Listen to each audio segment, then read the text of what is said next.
showing up. This is kind of overwhelming, but we're very appreciative of the interest. My name is Nathan Merrill. I'm the current chair of the Heritage Commission. And before I begin with the slideshow, I need to acknowledge a few people that I couldn't have done without. First of all, my lovely wife for tolerating my many hours of research. And I think it's important to note that in 1997, the town of Stratham voted to establish a Heritage Commission, the very same year that the town voted to sell its old town hall. And 20 years later, yep. Can you use the mic a little more? This is for the TV recording. Can you guys hear me? Am I loud enough? Yes. Okay. Louder? Okay. I'll do my best. So about 20 years later, the Heritage Commission was critical in saving that building from demolition. So I just want to thank the Stratham voters for having the foresight to establish a Heritage Commission. And then in 2014, voted to establish a capital reserve fund to help pay for major projects and acquisitions. And a portion of that money helped to pay over the last 2 years for this wonderful treasure, which is a town-wide survey of historical resources. And it was instrumental in my being able to solve some of the mysteries that are in this article that Richard Scammon wrote 124 years ago. So with that said, I also would like to thank Flossie Wiggin for roping me into the Heritage Commission 15 or so years ago. Any of you who know Flossie know that when she asks you to do something, you do it. And once I joined, Rebecca Mitchell took me under her wing and mentored me in a wonderful way, and her friendship and support, without it, I wouldn't be here in front of you all this evening. And also, most recently, at the Historical Society, Skip Stearns, Bruce Kerr, and Andrew Copeland have really helped me with my research. So, Richard Montgomery Scammon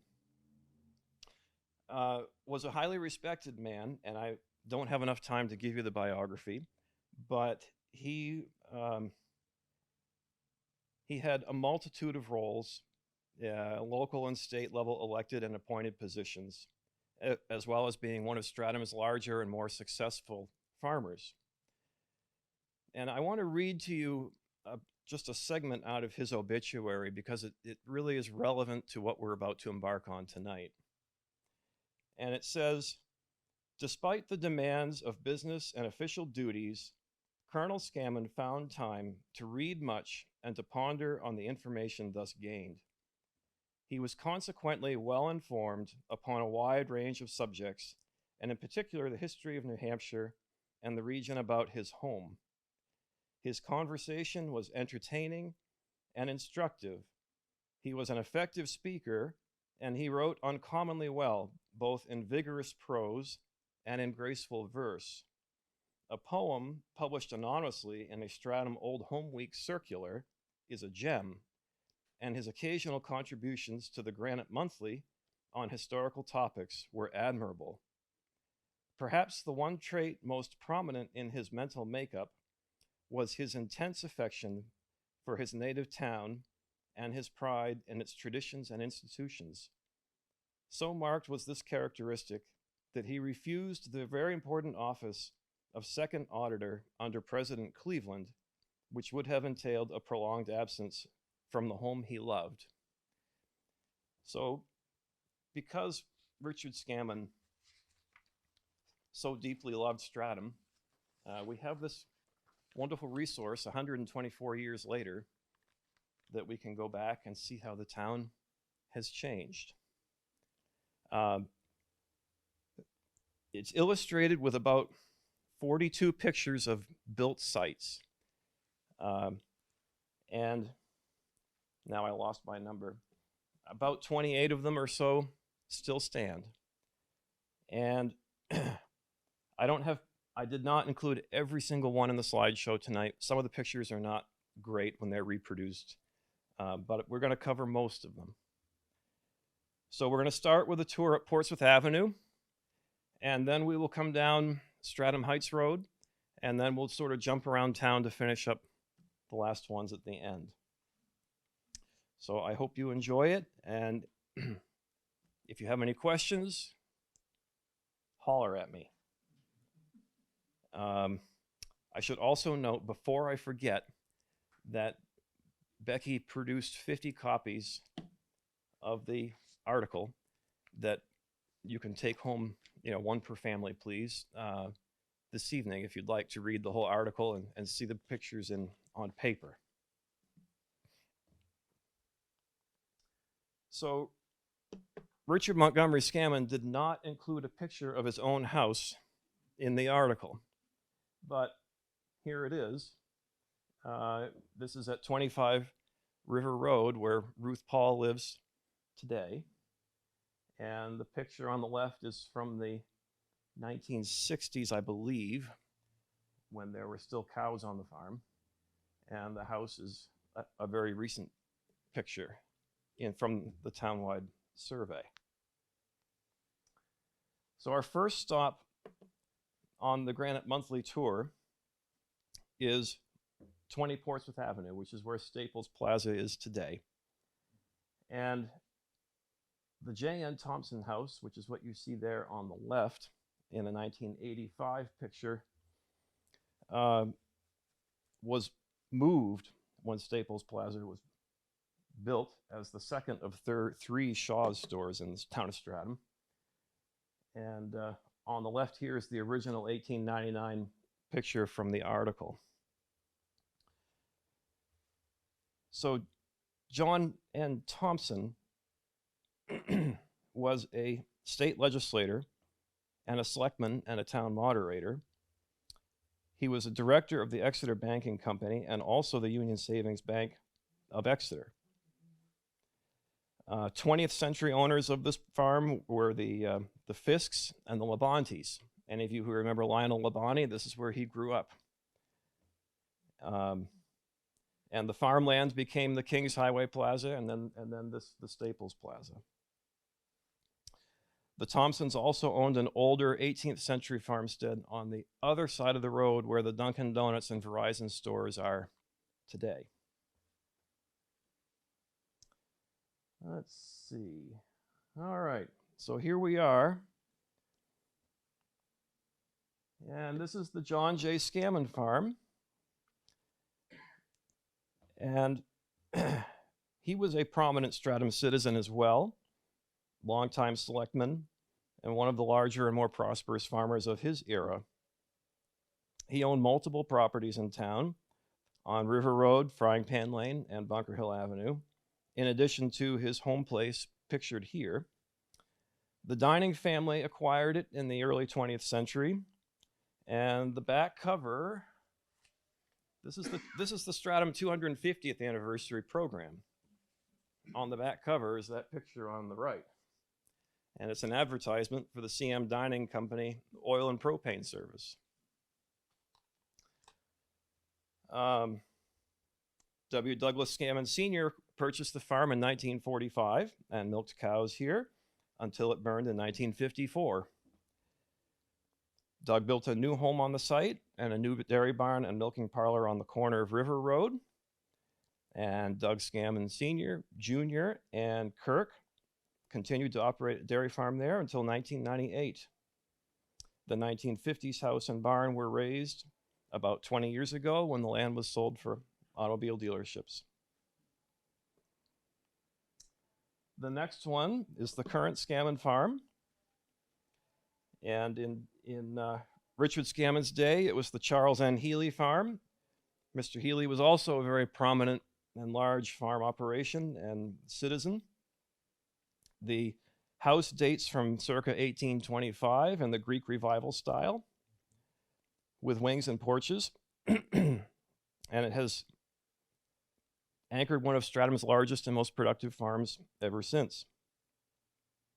It's changed hands numerous times through the Jandron, Healy, Holmes, Seavey, and Scammon families, among others.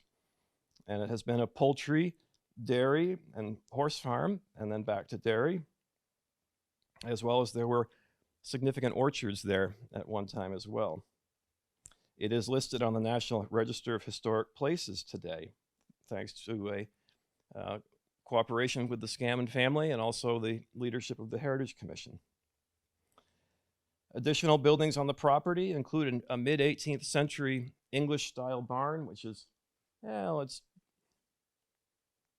just visible back there, which was recently lovingly restored by the Scammons and barely survived the fire that took the mid-19th century Yankee barn recently. As many of you know, many Republican political leaders have visited the farm during the Scammon family ownership, including multiple governors and 2 presidents. Next up is the Ridge School. This is the District 1 schoolhouse. And you can see that some of the original details remain on the gable end, but the windows and doors and so forth, a lot of the trim is gone. It was built in 1883. There were previous schoolhouses, schoolhouses located near this site beginning in 1733. And after the brick Stratham Memorial School opened on Bunker Hill Avenue in the latter part of the 20th century, this building was used for a group home for at-risk youth. And today it is a mixed-use commercial and residential occupant.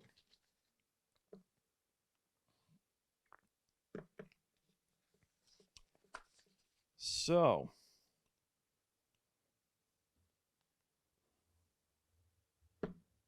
that's what used to stand there. And it took me a minute, well, more than a minute, to figure this one out because, well, I remembered this house, that picture with the tree obscures the cupola and the unique dormer that's in the front. And I never knew the name H. Gordon Martin. So eventually we figured it out. And so this is a really interesting one. It was built in 1792 for Dr. Josiah Bartlett II. And in the 19th century, it was the 100-acre James Odell farm.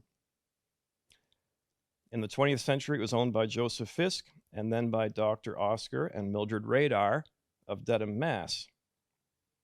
The barn burned in the late 60s, and the house tragically burned in the early 1980s. We watched it from the playground go up in flames one morning when I was a kid. The land was subdivided and became the Meadowbrook Farm subdivision in 1970s, consisting of Radar Drive and Doe Run Lane. The house was known for its unusual large windowed cupola on top of the roof. And we'll flip to the other. That's a pretty remarkable picture. That's from 1939 in the Historical Society collection. I was really thrilled to find that image. And I want to tell you a little bit about Dr. Bartlett. I'm sure the name sounds familiar to most of you. He was a highly regarded physician, congressman, and president of the New Hampshire Senate. He was also, excuse me, let me get that back up here. He was all those things. He was also the son of Josiah Bartlett, who signed the Declaration of Independence and served as New Hampshire's first governor. That's the sentence I missed there. Dr. Bartlett, too, who lived in the house, had the house built, was the physician, congressman, and president of the New Hampshire Senate. He was also uncle of Dr. Josiah Bartlett III, for whom the house across the street was built. So here's a picture from just after the turn of the 20th century, because you can see the streetcar tracks, and they weren't there for very long. And over on the left is the Bartlett House, and then over here is the Bartlett Cushman House, and in the middle is the Vesey House, which stood on the front of what's now Smike Park, and that burned in the 1940s. So Josiah Bartlett III was also a doctor, and his uncle, and he had the house built across the street. In 1827. It was listed on the National Register in 2014 by the Stratham Heritage Commission and is now protected with a permanent preservation easement held by the New Hampshire Preservation Alliance, thanks to the investment of Stratham taxpayers. Thank you. It's now back in private hands and receiving a carefully monitored renovation. A little bit more now about James Odell, who owned the farm in the 19th century. He was at one time Stratham's largest farmer.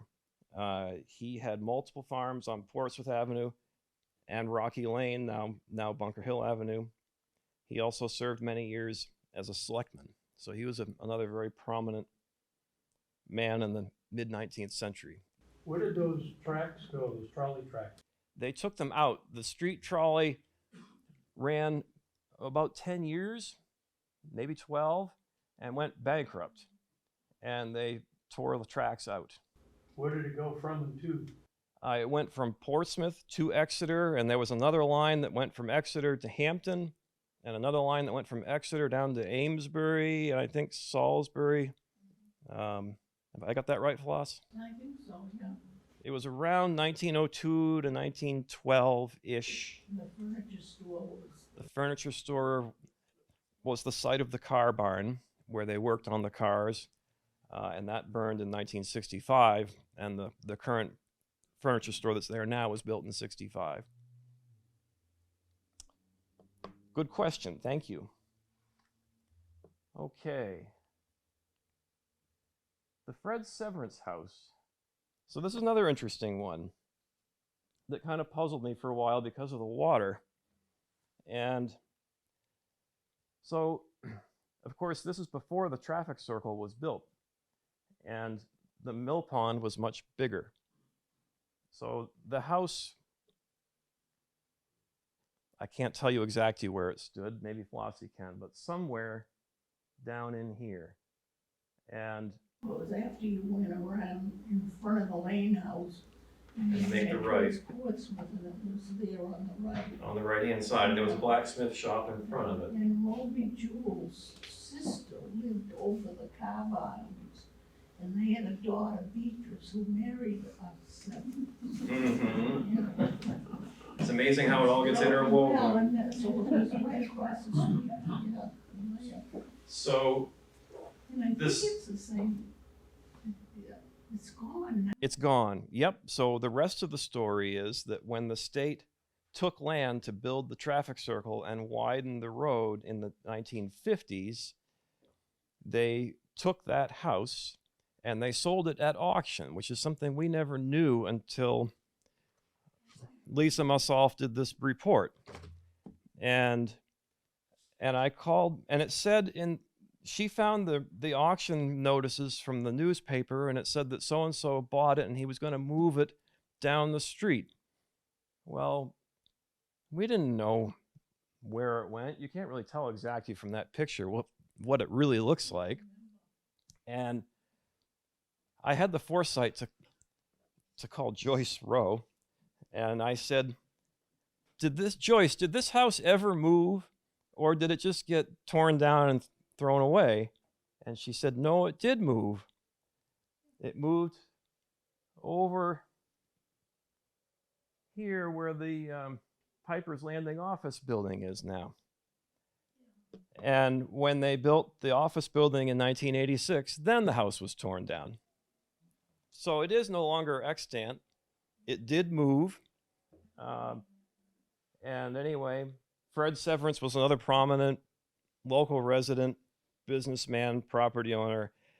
If you go to the Greenwood Cemetery, which is the old Baptist church cemetery down the street here, there's a large angel monument down there, and that's the Severance Monument. It's probably the most grandiose monument in town. So, anyway, that's the story of that one. This, in Richard Scammon's era, was the William Lester House, but before that, it was the James Odell House. So again, the same James Odell we just talked about. This was another one of his farms. The house was built circa 1853 in the Greek Revival style with some Italianate modifications. And there's a detached barn of the same era right next to it. And in the late 20th century, of course, any of you who were here then know that it was a popular restaurant and bar for a long time. First the Carriage Stall, and then later on Little Italy. Next stop is the Old Town Hall. And I kind of already spilled the beans a little bit on my spiel on the Town Hall a few minutes ago. But this structure is now listed on the New Hampshire State Register of Historic Places. It did not qualify for the National Register because it has had significant modifications.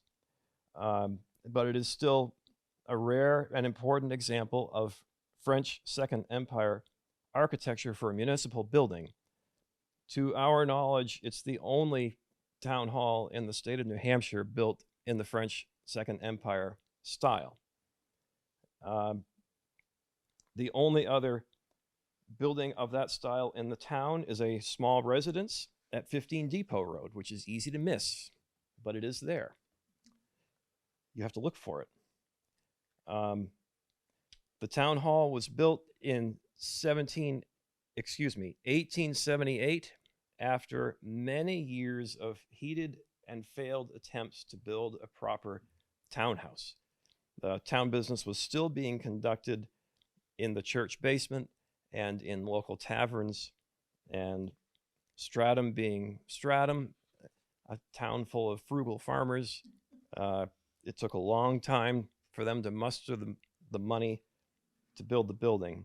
The town poor farm, which was on Stratham Heights Road, was sold to partially fund construction of the building. It served for most of the 20th century as Stratham's hub of civic and recreational and municipal affairs. And then when the new memorial school was built in 1989, the old town hall moved to the old memorial school. And the town voted to sell it. The original public library was in the upstairs. It's a very small upstairs, just over the anterooms in the front of the building. And that was the original public library, let's see, from 1897 until 1911, when the George A. and Emma B. Wigan Memorial Library was built across the street.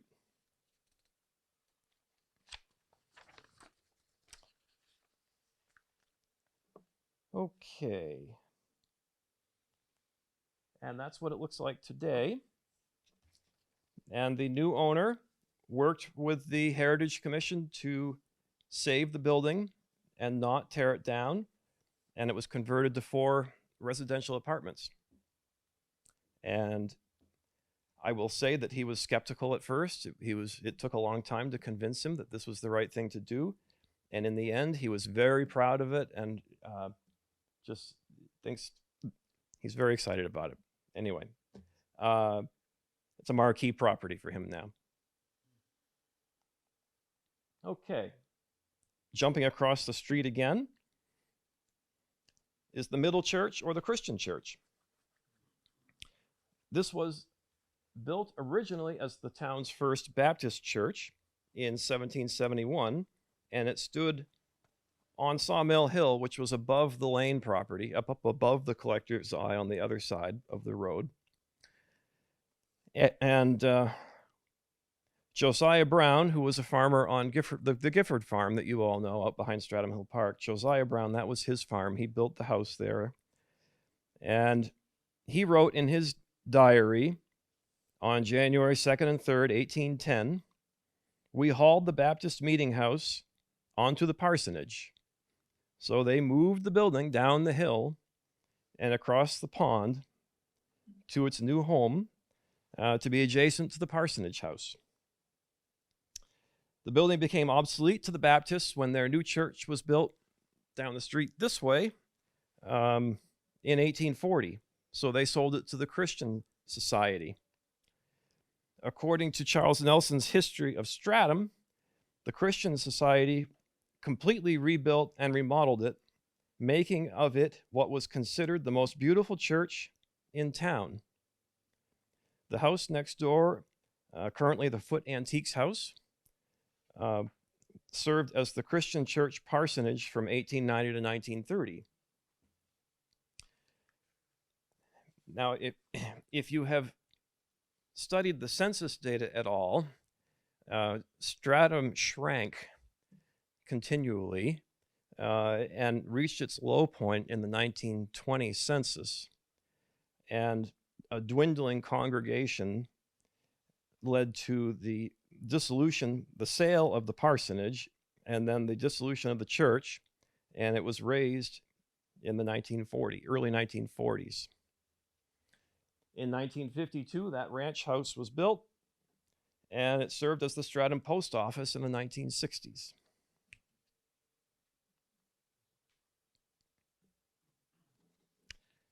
Okay, the Smart House is right next door, and better known as the Reverend James Miltimore House for the minister who preached there in the late 18th century. It's a circa 1780 Georgian-style house with a hip roof. In the mid-20th century, it was the Cole Hen Farm, and there were several thousand chickens on site. The barns are long gone, but thankfully the house is still there. Next one here, in Richard's article, it's referred to as the Christian Society, but it's much better known as the Elms Hotel. And it was built on the site of Zebulon Wiggins' home in 1875 in the Queen Anne style. And it's one of only 3 Queen Anne style houses in the town. The other one is just down the street, which you'll see in a minute. And the third one is on Frying Pan Lane. And unfortunately, it was eventually stripped of all of its porches and ornamentation, and now serves as an apartment building. Stratham had a long history of boarding houses, taverns, farmers boarding, taking in summer boarders from the cities. For a short time, Roby's Cabins operated in the early automobile era out on where the Stratham Hill Stone is today. But the Elms was Stratham's only hotel in its 300-year history. The August 2nd, 1912, Exeter newsletter reported, "The Elms at present entertains 29 who seem to be enjoying the pleasures of this community by auto and hay rides. There are also a number of guests at several of the farms in town." So it's just a snapshot about 111 years ago. And here's the other Queen Anne style house. This is the George H. Odell house. He was a nephew of the farmer James Odell that we talked about earlier. He first lived at the old Wigan house at the corner where the bank is, right across the street here. And he operated a general store out of the back L for many years, and also ran the post office. With his growing success as a merchant, he built this new house, circa 1890. And the quintessential Victorian era architectural details are intact. As you can see, they changed at some point the porch stairs, but for the most part, it's pretty original. It's sited back from the road on a rise of land, enhancing its upscale appearance, and it is Stratham's most high-style architectural example of that era in nearly original appearance. We still have a descendant of George Odell living in town and serving with us on the Heritage Commission. Forrest Barker lives just up the road, and he is her great-great-grandfather. There's a picture of him with his carriage. And here's the Baptist church from 1840 that we referenced earlier, Greek Revival style. And it stood originally next to the Greenwood Cemetery across the street from where we're sitting. You're sitting, I'm standing. And the church closed in the 1960s with a declining congregation. The community church purchased it. And in 1981, I remember I was a lad, it was a big deal. It moved all the way up to Emery's Lane.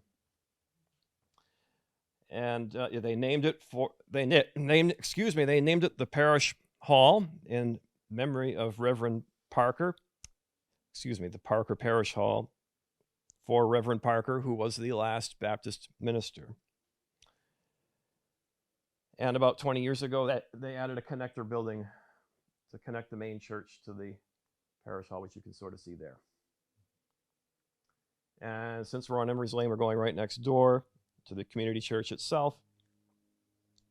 Greek Gothic Revival style, built in 1837, roughly on the site of the original church and town meeting house, which dated from 1718 and then again in 1768.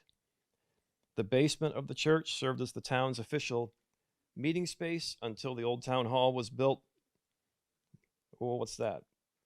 1877. So anyway, a long time later. The community church was originally organized as a congregational ministry, but later changed to the United Church of Christ.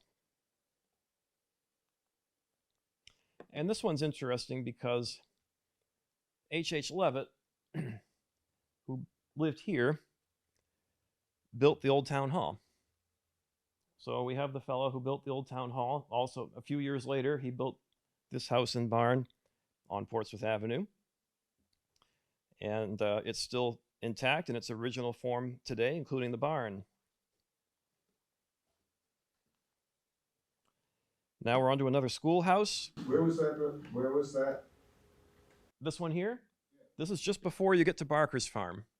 So if you're going out this way, it's on the right-hand side. It's behind trees now, so you don't really notice it. I had to work to get this picture on the right. That's the Roberts. Yes, the Roberts. That's correct.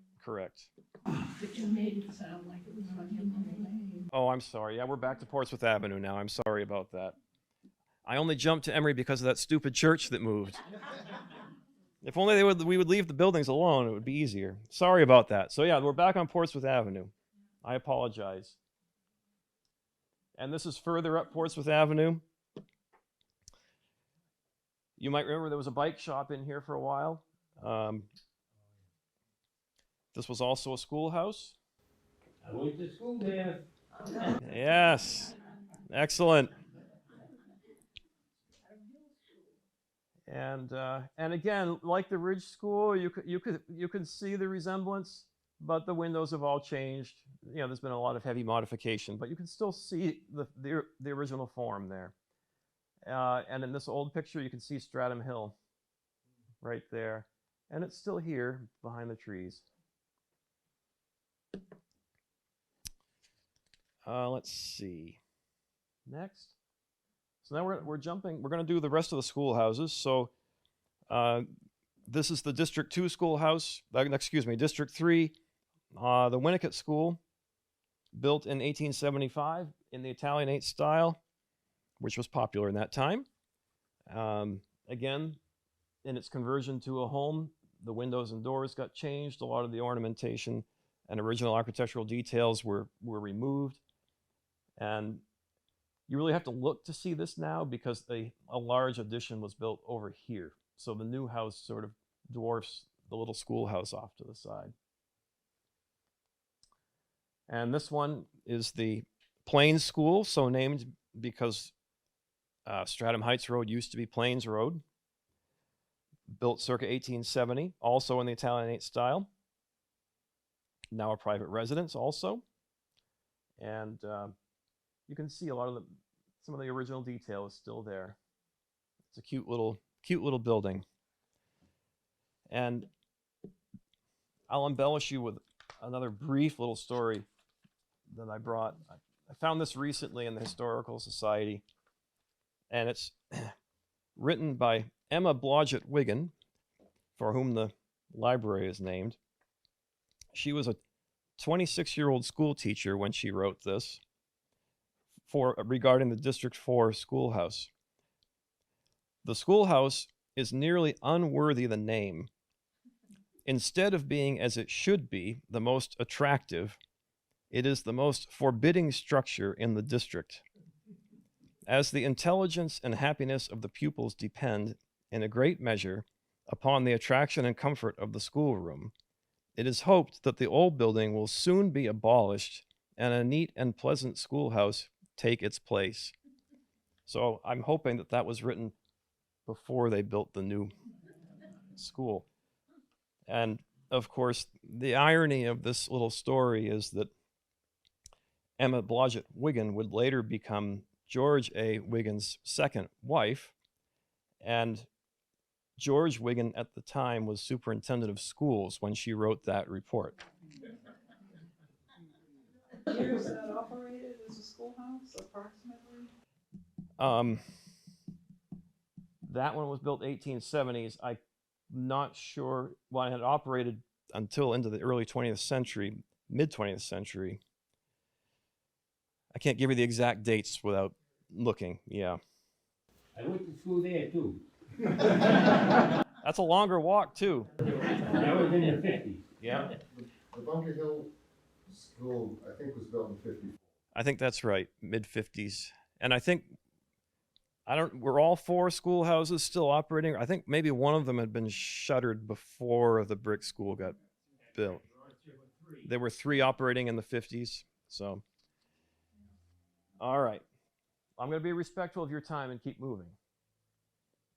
Now we're going to continue down Stratham Heights Road now. And this wonderful elm tree is, of course, gone. But the house is still there. And it's a cute little 1860 Greek Revival classic cottage style dwelling. I believe it's the only one that we have in town. And for those of you who remember Bill and Vi Roberts, they lived here for most of the latter half of the 20th century. The land is conserved now, so the land is not going to be developed with that farm. This is the Folsom House. Most people don't realize it was not built for the Folsoms, who were a prominent and wealthy local family. It was actually built for Major Joseph Smith, but for many years it was owned by members of the Folsom family. It is, if I didn't say it, circa 1806, hip-roofed, federal-style house. And it is Stratham's only brick house. And throughout its history, it has always been one of Stratham's finest and most expensive homes. Fortunately, it still stands. And this is a little bit further down the street. And this one took me a minute to figure out too, because there's another house next to it on the same property that, anyway, it's a long story. I won't bore you. Anyway, this house is no longer extant. It stood roughly where that open lawn is. But it was part of the Lang farm, which was a flower farm for a time. And I don't know when it was lost. It appears on Carl Warren Barker's postal rural delivery route map from 1925. So it was still standing in 1925. But I don't know when I assume it burned. I don't know. Anyway, the Langs were very successful market gardeners and well known. And there's a wonderful picture of the house next door with flowers growing all around it, which I didn't put in the slideshow, but they were very well known market gardeners, along with people like the Gowans and the Emorys from the same era. In the 1970s, Francis McDonald purchased the property and converted it to a horse farm. Some of you might remember that. And it remains in the McDonald family today. Down at the foot of Stratham Heights Road is the Parkman Farm. It's a 1750-ish farmhouse. It was in the Clark and Merrill families prior to the Parkmans and Goodriches. There is a detached mid-19th century barn with a later addition of a monitor-style barn, which is a very unique type. If you ever go by there, make sure you check it out. It's got windows all on the ridge of the roof. It's the only one in Stratham, and it's very rare anywhere. It's a neat barn, and the Goodriches have fixed it up over the years. Parkman descendants still live there today. The Goodriches are come down the Parkman line. And the stream that runs behind the farm is now commonly known as Parkman Brook, but on older maps it's often labeled Thompson Brook for the Thompsons that lived where we started the slideshow around the corner by Staples. Okay, now over to Squamscott Road, Flossie's neighborhood. And when Richard Scammon wrote the article, this was in the Jones family. It was originally built for Captain Jonathan Robinson in the 18th century. It's set back from the road. You don't see it unless you really look for it. And one of Robinson's grandsons would later purchase the Simon Wigan farm, which is today's Stewart Farm. So there's a connection between the two. And through much of the 19th century, it was in the Jones family. Flossie has suggested that they are related to Frank Jones. I have not been able to confirm that yet. I've spent some time trying to dig on that. We haven't figured it out yet. And then, of course, it was the Earl Wigan dairy farm through much of the 20th century. And in the late 20th century, it was converted to apartments. Hopper before, yes. Why, Bruce Hopper that's how Earl Wigan got that farm, was he Married a Hopper. Yep. Came down the wife's side, just like my farm. But anyway, when they converted it to apartments, they really, they kind of ruined the building. They took the chimneys out, they took the porch off. It really, you wouldn't even know that it's the same. It's a large house. It's a big house. And of course, the dairy barn's gone. The Turnberry subdivision is built on part of the land, and part of the land is conserved with an easement owned by New Hampshire Fish and Game, and grows sweet corn for Barker's farm. So part of the farm is still productive farmland. Okay, over to Depot Road. And this is the George A. Wigan house. So we talked about him a minute ago. And it's built circa 1767, owned by Richard Wigan on the Phineas Merrill map.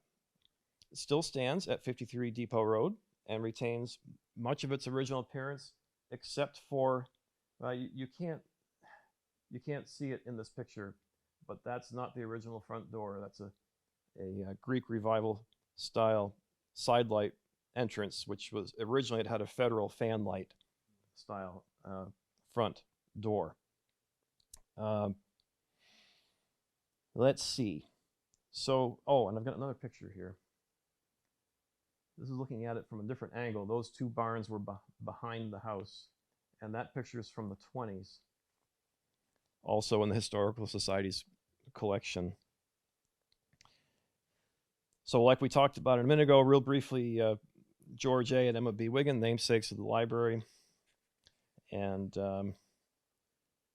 he was a successful dairy farmer, according to Charles Nelson's History of Stratham book. and served as a bank director in Portsmouth and was elected as a state representative. His daughter Annie, from his first marriage, married Richard M. Scammon. She served as a permanent Wigan Memorial Library trustee until her death in 1962.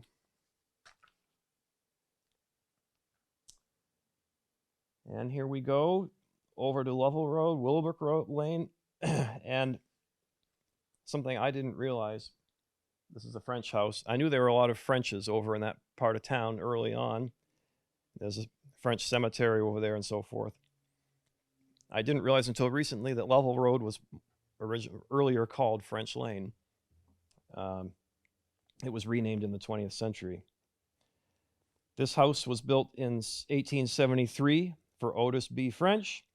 It replaced an earlier house that was on the Phineas Merrill 1793 map. It has lost some of its original features, but some remain. No longer extant is the 1865 barn that stood across the street. Many of you in this room know that in the 20th century, this was the Richard and Barbara, excuse me, I'm having a brain fart here. Richard and Barbara Scammon Dairy Farm. Dick started his Agway franchise out of the barn when he was still milking cows. And he sold seed, fertilizer, and feed to many local farmers, including us. And then later on, his nephew, Doug Scammon Jr., and sons Carl and Kirk took over the Agway franchise and built the new store down on Portsmouth Avenue in the 1980s.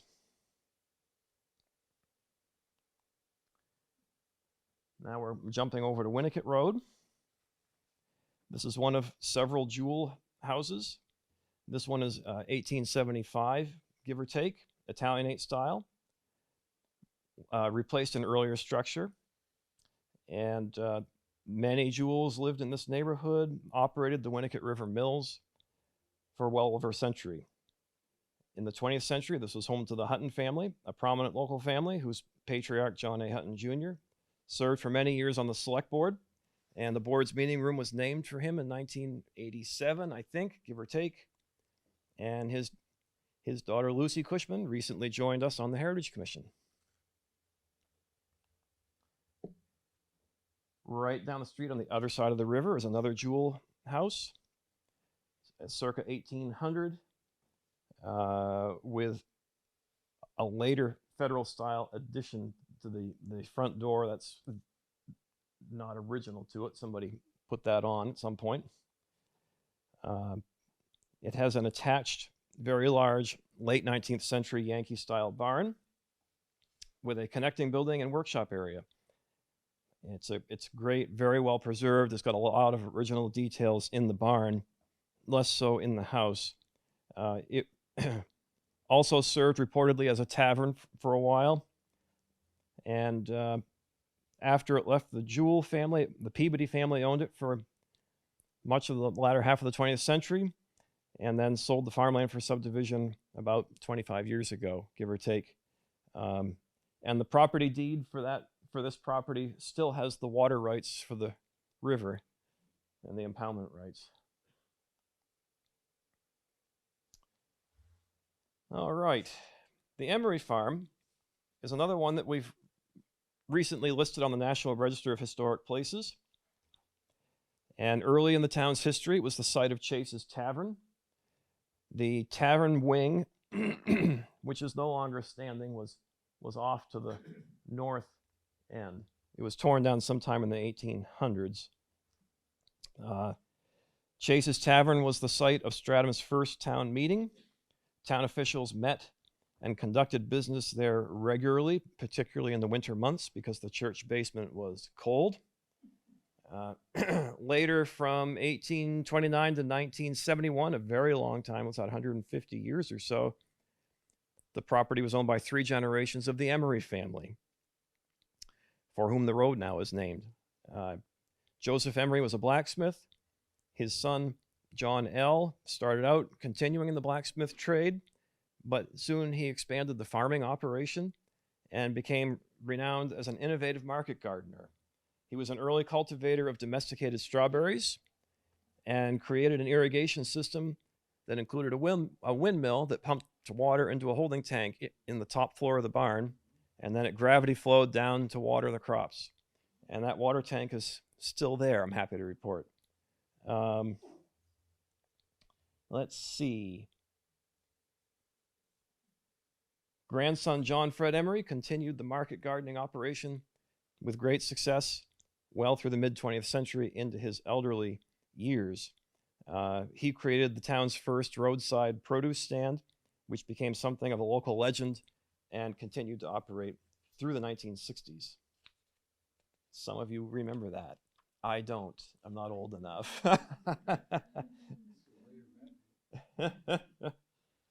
Okay, and this is our last house slide.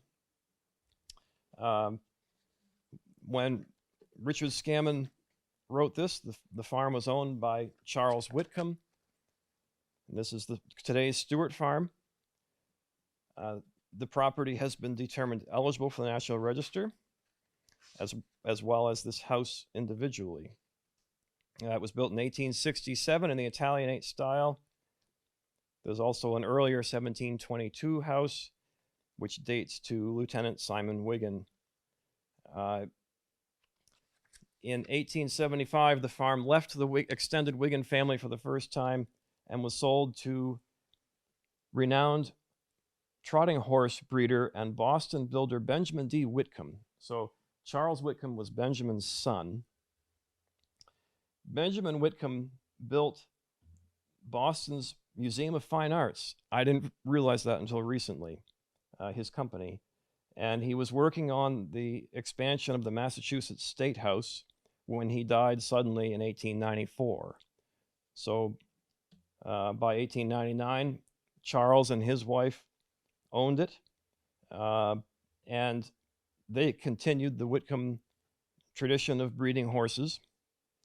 And at its peak, the Riverside Stock Farm had over 60 horses and 20 cows, according to town tax records, however accurate they may or may not be. Charles and Marie Whitcomb used it as their summer home for several decades, and they were friends with famous American Impressionist painter Childe Hassam, who visited in the summers, and he painted and sketched numerous works in Stratham, most of them at the farm, and that's a topic for a future program, so stay tuned, and we'll delve into that more later.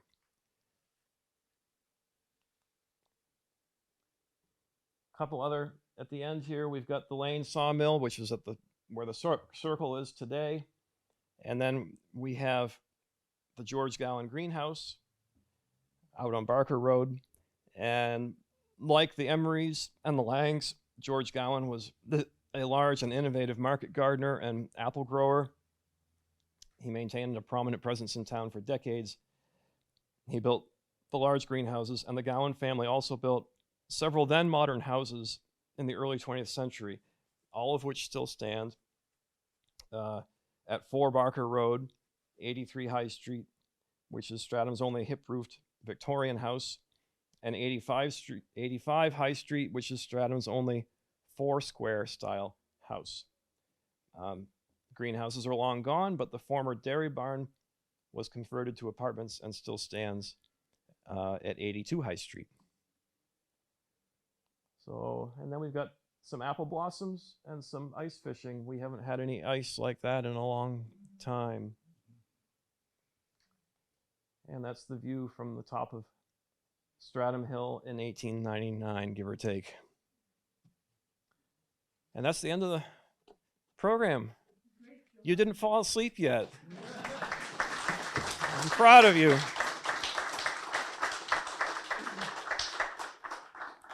Thank you very much. I was aiming for 45 minutes. We did it in like 55. So we've got a few minutes for questions. Yes. We're Ron and Lois Lawrence from Blueberry Bay Farm. Yes. 38 Depot Road. Our home was built in 1726 for Thomas Wigan III. Yes. I'd love to know more about it. Have you or anyone done research on that? I have not personally done extensive research on it. I'm happy to show you where it is in the book here if you want to come up after the presentation. But I don't have anything in depth that I can give you.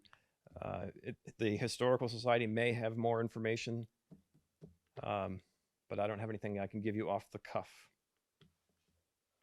Yes. Sunny, the very first home you described in the presentation was the Thompson farm? Yes, the John Thompson. Right, and it was sort of a Federalist. Mhm. And I was just, did you say that that building was moved? Yes. Where did it go? I think Maine. That's what I always heard, was somewhere in Maine. I don't know. It stayed there, jacked up on steel I-beams for, it seemed like, years, and then it finally did move. It did go to Maine. I can't remember where, but I remember when they moved it.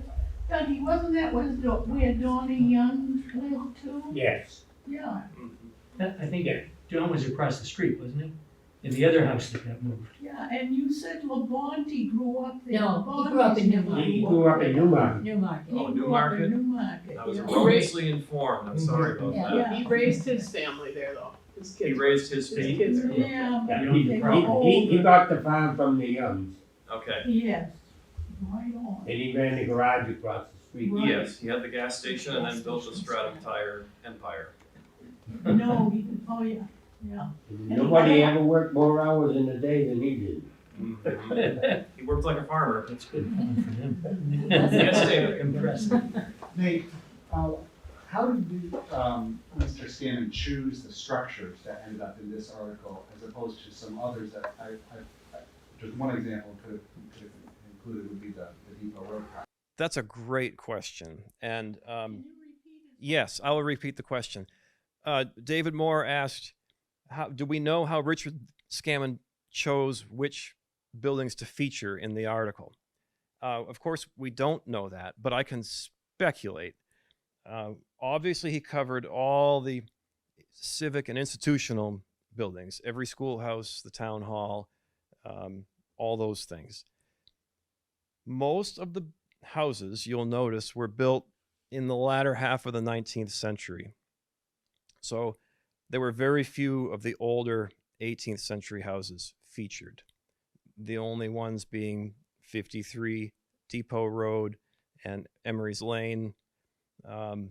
So my hypothesis is that he was trying to promote how Stratham had grown and modernized, and he was featuring the new, bigger, better houses and farms that were in town, the properties that were owned by prominent citizens, people who had had roles in business and government and things like that. So that's my hypothesis, but I can't, it's just a guess. Lucy, yeah, Doug. Richard Scammon, I'm not a direct descendant of him because the two Scammons were born here, but when he was president of the Senate, he would have been elected governor, but he chose not to take that so he could continue doing what he did. Yep. Just like he turned down the job in Washington. Yep. Yes, Becky. Hi. When you all pick up your copies of Scammon's article, they're over here on the table, you'll notice when you go through there that there are pictures of all these buildings, but there are also a lot of pictures of guys with whiskers. But I wanted to make a little plug for the role of women here, because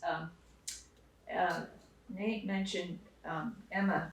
Yes. Do you want to come to the microphone so that they can record what you're going to say? Nate, Good. mentioned So Emma Wiggin. let me introduce Becky, because I complained about this in the Heritage Commission when I started working on this project, that all the people that are featured in this article are all men. And I'm like, well, that's the way it was then, but it still ticks me off. And so Becky, I think, has something to say, and I want her to talk into the microphone so that it can be recorded. Well, this is just really brief and somewhat trivial, but not really. Emma Wiggin, Nate had this great quote, which I had not been aware of, about how she was complaining when she was in her 20s, complaining about the miserable schoolhouse. What's really interesting is then she left the money, which she got from her deceased husband. She was quite a bit younger. she left the money to build the beautiful library over here. And she very specifically mentioned that she wanted a darn good architect because there weren't any good buildings in Stratham. And she got a really good one, and I'm too senile now to remember the name, but it's easily discovered. And he was a well-known Boston architect who'd been involved in a lot of civic architectural planning in Boston. And, you know, beautifully built building, and that was Emma carrying throughout her life this resolution that Stratham deserved to have a good, attractive building. And then the other interesting thing is that her daughter, Annie Wiggin Scammon, was also a younger wife for a prestigious older man. She lived for a long time beyond him and was renowned as a wonderful, intelligent, lively person. But significantly, for me anyway, is I think she was very instrumental in making sure that the Lane family records were preserved. She was very friendly with one of the Lane spinsters who lived in the house there in the circle, and encouraged that family to hang on to the records, which now are at the New Hampshire Historical Society. Something else about her too, but actually she also kept all of Richard Scammon's research files, and that were the backbone of what he wrote here. And the Nelson history of Stratham drew heavily on Richard Scammon's research that Annie held on to. So yes, there were women doing things in Stratham. I would say this, Annie Scammon was the most respected person in town for many decades. Yes. Wonderful lady. If she said something, you didn't want to tell her she wasn't right.